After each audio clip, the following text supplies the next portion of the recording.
Hello and a very warm welcome to all the viewers of 3.2 TV. I am Manoj Dara. So anything that has a value can be tokenized. Whether it is a commodity like cashews, intellectual properties like patents, assets like ships and gold, medical trials, luxury items like Rolex and Lamborghinis, cultural resources, assets with emotional value like an autograph of your favorite celeb, startup equity or even your marriage certificate can be tokenized, and anything marketable with this just in few clicks. So to understand the entire episode of tokenization, we have invited a very special guest. Let me introduce you to Mr. Harman Puri. He is a top 50 blockchain influencers in India. Harman, welcome on 3.0 TV. Thank you so much, Manoj. Happy to be here.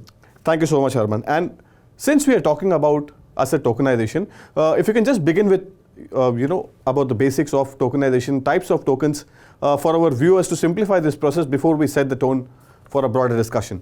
Sure. So essentially, tokenization is not something new out of the box that has been introduced in the world. It's a very old concept that we have been witnessing in all the streams in our lives, right? For example, if we buy a stock in an IPO, essentially what we are doing is we are buying a small portion of that company and making a profit share with the company. Right. So tokenization essentially just represents fractionalizing the ownership of a particular asset, which can be any kind of asset, and then dividing that fraction ownership among the people who can buy into that asset. Since we're talking about the tokenization, what's the prime objective of tokenization, Harman? If you can just elaborate this as well. Sure. So the current financial ecosystem, it allows us only to interact with each other through money, right? And money has become the only store of value that we have. But essentially, if we go back thousands of years, money was created to represent underlying assets, so that rather than doing a barter system of trading assets, trading fruits and vegetables with each other, we have a common denominator. But in the current scenario, when we think about investing or when we think about the actual asset that we want to own in the longer run, not the money which is privy to inflation or other kind of factors, then there is not that much of flexibility in the asset classes. For example, the flexibility I mean is in terms of liquidity, ease of ownership, the heavy paperwork, accessibility, and all of those. Fantastic. So tokenization essentially is a concept which allows us to perform better tasks, more efficient tasks on those underlying assets directly. So removing all the third parties, removing every central authority between you and the asset, tokenization allows you to directly connect with the asset that you can think of. It increases the efficiency and the process. That's what the meaning is. But what blockchain, since we're talking about tokenization, and what with the blockchain-based tokenization, we are redefining our understanding of assets, as you have already mentioned, and its ownership and value of how that this will help, the entire ecosystem. With this technology, such as blockchain, one can take advantage of the growing optimism of tokenization. And how important is this, Harman, for the entire ecosystem, or is the ecosystem well prepared to take advantage of this boom? Absolutely. So that brings up a very key point why blockchain essentially is needed in the tokenization in the first place, right? So basically, there are many Web2 startups that enable tokenization as well, right? But the value addition that blockchain has is it gives us a backend system which prepares the whole, a security layer of the ecosystem. For example, in a Web2 based layer, what happens is you cannot trust a central authority. Let's say you are buying an equity of a startup. Right? Okay. Who are you trusting in this ecosystem? Maybe the person who's giving you that equity, right? In blockchain, that is the code, that is the smart contract. Fantastic. What happens is that with the inherent properties of blockchain, such as immutability, such as a proof of ownership, traceability across the chain, it gives you the liberty to have a very, unbelievable kind of trust in the ecosystem, where you know that, okay, if you're buying an asset, 101% that's the right asset, and if you want to liquidate it, you will get the right price no matter what happens in the industry. So that's the main essence of blockchain. It's basically replacing human intervention through code written by humans, but to ensure that the system adheres to certain laws or rules that are preset. Fantastic. For the backend. Fantastic. Since you're talking about use cases in the real life, wherein we can have a look and assess this asset is this is the value. But what are the potential of asset tokenization? If you can just highlight And how can smart contracts play a crucial role in tokenization? If you can just mention that as well. Sure. So I'll start with the basics of smart contract, how it can play a crucial role. So essentially, let's just think of one scenario where I want to buy a tokenized property, right? Real estate is the most prime example of asset tokenization, which has been picking up a lot in the industry right now. So let's say I want to buy this property, which is on Juhu Beach. The property costs, let's say, 10 crore rupees, and I have only 10 lakh rupees with me. Okay. So essentially, that becomes what 1% of the property with 10 lakh rupees. Exactly. So what I can do is I can go on the network, on the platform, digital platform that is there. I can submit my 10 lakh rupees on the platform.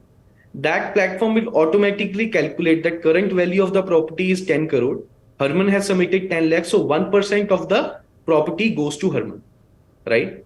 Now, my share, my ownership is defined by that smart contract. In a traditional scenario, what will happen is I have to go through a long list of paperwork, provided by the government, and then this is also regulated. It's not like it's not going through the government. It can also be regulated. But in a traditional scenario, I have to go to different offices, get permissions, and then get that 1%. And at the end of the day, if let's say the property increases its price to 12 crore rupees, right? All right. I cannot sell my property immediately in a traditional scenario. But with blockchain and smart contract, what happens is on a smart contract, if I just initiate a function, I want to sell my property, the smart contract automatically sells my 1% and sends that money back to my account, which now stands at 12 lakh rupees at a valuation of 12 crore for the property. So this is how, common people, middle class people as well, can tap into the big assets, the luxury items, without needing to invest heavily and, with investing the amount that they have easily. So Herman, you spoke about Juhu and the other properties. There are other areas in Mumbai as well, like Malabar Hills. So wherein not even 1%, we can right now afford not even 0.001%. I'm talking about myself.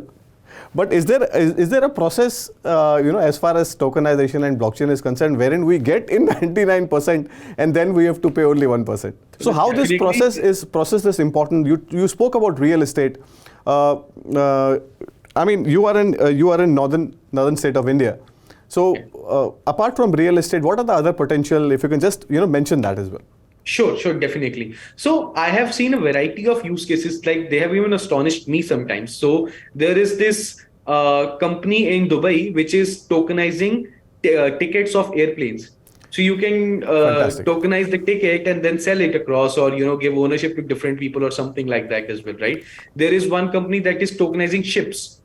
There is one company that is tokenizing cashews. So cashews from Tanzania as a complete cargo, they are being tokenized. For a normal person, one cargo might be in $millions, right? So we cannot afford investing millions. That's only for the people who are investing at that level. But for normal people as well, tokenization is opening door to invest in this such a diverse class of assets through small portions. So apart from this, in European countries, art has been very popular in terms of tokenization, which we have seen over the years, and luxury watches, wines, and everything. So Harman, you mentioned about NFT ticketing. Actually, this is the very big thing which you have rightly mentioned. Very quickly, how this can create? I'm talking about NFT ticketing. There is a big announcement which had actually come from the Flybondi side. We are talking about 3.0 ticketization initiative which they have taken. Not even the agency, but the individuals like a B2B or the B2C, both can benefit from this initiative. If I am a consumer, if I am not traveling, I can sell my tickets to someone else who is actually traveling, and I might save on 50 to 40% of the cancellation fees by just paying 2% of the transaction fees, which is actually mentioned in that. So what is the big opportunity? What is the big leap in this blockchain-based tokenization initiative? And what is the benefit for the common man in this, Herman? If you can just highlight that before we move on to the next segment. So in a very simple sense, blockchain enables the secondary marketplace, so to say. Right. So what we have been witnessing over the past few years or decades is primary marketplace, where the manufacturer directly gives to the consumer. But the consumer cannot give it to anyone else. right? That's a primary marketplace. Now, with blockchain, what happens is every consumer can also become a reseller or manufacturer in a sense, right? So let's say I buy a ticket. Generally, if I cancel the ticket is controlled by the middleman. If I pay from, let's say, Make My Trip has its own cancellation charges. Maybe it sells the ticket to someone else, right? Maybe on the back end, Make My Trip never sold the ticket to me. It just folded the ticket for me, right? And at the time it sold it. So maybe something happens on the back end. But now with blockchain, this is the ecosystem where more transparency is there. If I buy a ticket with blockchain based NFT ticketing system, what happens is the system automatically picks up my KYC details, my Aadhaar card details, my bank details. And on the other side, the system automatically takes up the seed details and associates with my KYC. Now, next time, if I am unable to travel, what I can do is I can simply transfer the ownership of that NFT to someone else, which represents the ownership of the ticket, right? Fantastic. And that person might not be my friend or relative. That person can be someone on the network who is looking for a last minute ticket. And my cancellation directly goes to me. He doesn't have to pay surplus charges. I don't have to pay cancellation charges. Imagine the ecosystem, how better it gets. And he might even buy that NFT tickets and even enjoy the tokenized cashews as well. Thank you so much, Harman, for talking to us and giving a time. It was pleasure having you on 3.0 TV. Thank you, Harman. Thank you so much, Manoj. Pleasure being here.